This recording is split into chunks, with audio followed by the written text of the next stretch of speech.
Where should you stay on Bonaire Island? The first question you should ask yourself is, what are the activities that you will be doing the most, and where are those located? Where you stay on this island has a big factor on what your experience can be like. We are kicking off today's video with understanding the different locations in which you can stay. Then we'll talk about some of the hotels, boutique inns, etc.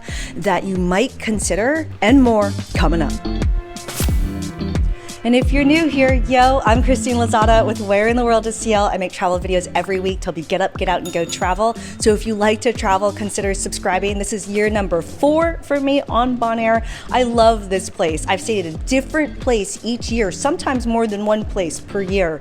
And there are some mistakes I've made. Don't miss the full YouTube playlist as well as tons of blog posts, so make sure you check that out in the description below. Bonaire Island is an amazing scuba diving destination. It's amazing shore diving. So if you're coming here to scuba dive, then you might want to put a little bit of thought into where you might want to dive the most. If you're like, oh, I want to dive all over the island, then consider doing what I did, which is I spent a week in the south and then I spent a week staying in the north, and that allowed me to easily to access dive sites down there and then dive sites up in the north without having to drive back and forth. This is my first year on the island in which, wow, I sat in traffic. I didn't even know that would be possible on this island, but sitting in traffic in this island sucks. Well, sitting in traffic anywhere sucks. But another thing to consider, there is one year where I stayed for multiple weeks just in the north, like very far north, close to the Andrea 1, Andrea 2 dive sites, and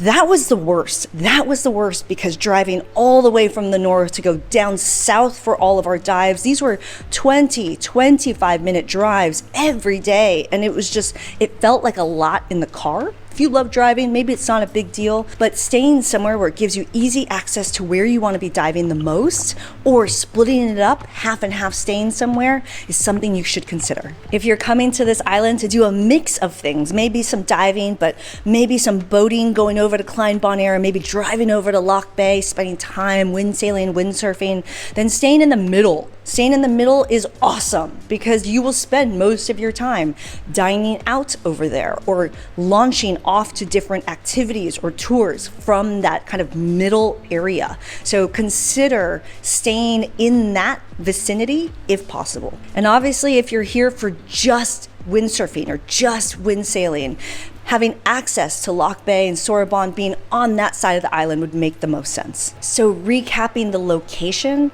it's helpful to know that in the north, that will give you great access to the national park, dive sites up north, but there's not a lot of restaurants or other things to do in the north. In the middle, that's where it's at. That's where all the activity is at. The nightlife, the restaurants, the things to do are all in that middle area. Down south, you'll have access to the south dives, the beautiful part of the island. I guess the whole island's beautiful, but there's only a couple of restaurants that are down there. Staying on the east side is really just something if you are primarily spending your time in Sorobon or Loch Bay, wind sailing, kite surfing, etc. Let's talk about this next part, which is places I've either stayed or places I've done a ton of research on and considered staying. And if you have a place that you love, please add it in the comments because we're all a community and I discover so much on this island from your suggestions and your comments, and I'm already planning year 5 coming back to Bonaire next year.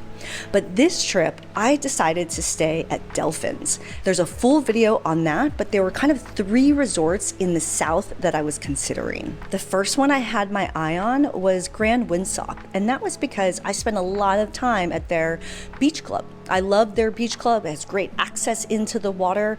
Grand Windsock is in a relatively good location. It's more on the south side, but still easy access to that middle area. So that was one that I was looking at. Plus they have a huge variety of types of rooms. And also while you're at their beach club, you can look directly into Bellafonte. And that place looks awesome. And that's because, and I've been hearing so much about it from Sid, my favorite dive master on this island. If you want super awesome custom dives, you need to check out the info in the description. But he does a lot of work with the clients that stay there. And so I know that it's definitely a luxury stay and one you should consider if you want a more high-end experience. Personally, on this stay, I chose to stay at Delfins. Why? I wanted access to pools, and I also wanted access to be able to jump into the ocean. And so their pier made it really easy for my non-scuba diver boyfriend to be able to snorkel with me.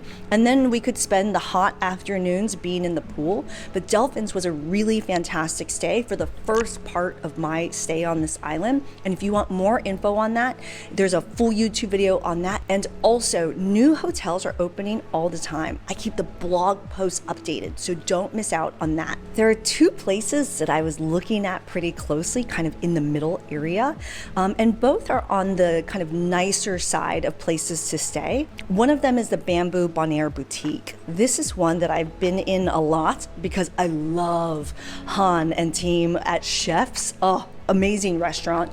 But within here, you kind of have like a little secluded jungle vibe, and it's inland. So you're not looking at the ocean. You don't have access to going into the water. You're inland, but it's a little bit more of a secluded stay. I've heard it's nice, but if you don't care about having to drive all the time to go to the water, that's a great option for you. The other one that I was looking at, because I love dining at It Rains Fishes, is Senses. You can get really nice luxury apartment stays here. Plus you're right on that kind of downtown waterfront area where you can easily walk to a lot of things. I see a lot of people trying to walk on this island, especially in that downtown area.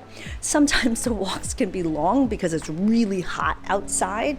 And so being right in the mix of things can help if you're deciding not to get a car on this island. One thing I'm considering for my next stay is going over to the Loch Bay Sorobon side of the island to do more of the windsurfing and those activities. And also East Coast diving is my favorite. So don't miss that if you're coming to this island. And one of the places that I was looking at is a newer, as of 2022, boutique hotel called Wanapa. Not only do they have an amazing restaurant that you should definitely dine at, love Melvin, but you should also consider looking at their rooms. Super cute. And also a fantastic price point. It's definitely on the other side of the island. It's not one where there's a lot of street lights and stuff happening around there, so you definitely need a car rental. But Wanapa is one that I had my eye on. Another one, especially if you want to be right in that Sorobon Loch Bay area next to Jibe City, right next to Franz Paradise, right next to Sebastian Beach, is staying at the Sorobon Luxury Beach Resort. So that's one to consider. Rooms definitely look nice and the reviews look fantastic, but if that side of the island is your vibe, those are the places I've got my eye on. Add your tips in the comments below. The place I'm staying at right now, because if you're like, ooh, where is she filming this from? It's actually one of the most comfortable places I have stayed on Bonaire Island.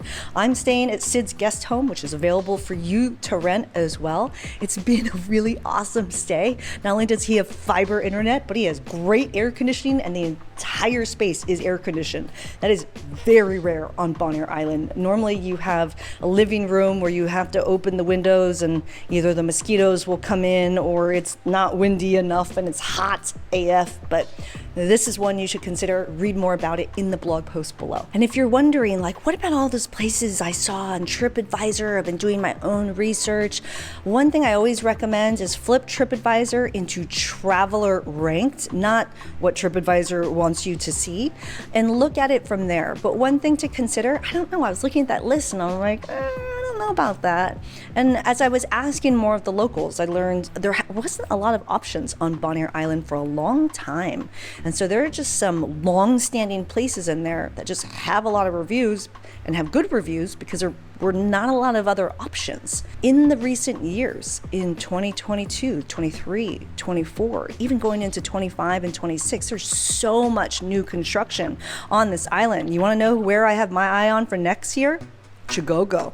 I absolutely want to go check out that new spot. They have a lazy river pool and my favorite restaurant on the island as of 2024, which is Binya. That's what's on my list. Tell me your tips in the comments below. Don't forget, there's a whole playlist of videos. I'll see you in the next adventure. Ciao.